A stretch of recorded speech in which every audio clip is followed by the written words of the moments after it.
Electricity flows through materials based on how easily electrons move.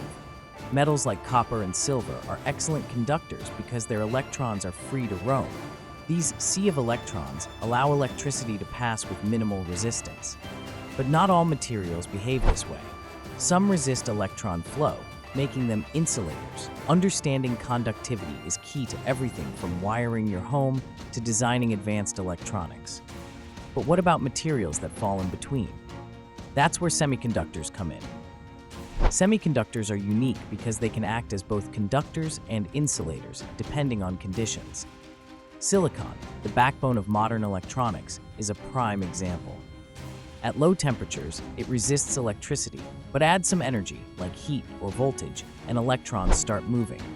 This controllable conductivity makes semiconductors perfect for transistors, the building blocks of computers. Without them, we wouldn't have smartphones, microchips, or even solar panels. But how do we fine-tune their conductivity? That's where doping comes in. Doping is the process of adding tiny amounts of other elements to a semiconductor to change its conductivity.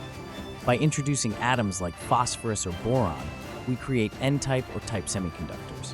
N-type materials have extra electrons, making them more conductive, while P-type materials have holes that attract electrons. This controlled manipulation allows us to build diodes, transistors, and integrated circuits. Without doping, semiconductors would be far less useful. But how do these components actually work in devices? Transistors, the heart of modern electronics, rely on semiconductors to switch and amplify electrical signals. By controlling the flow of electrons in N-type and P-type materials, transistors act as tiny on-off switches.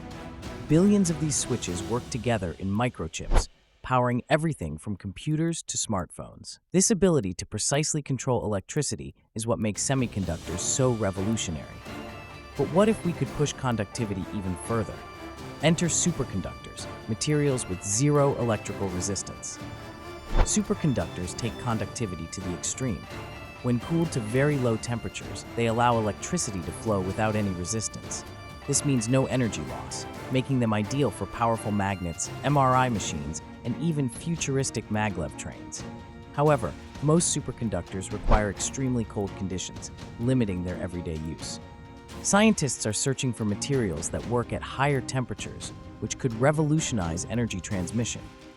From metals to semiconductors to superconductors, conductivity shapes our world in incredible ways.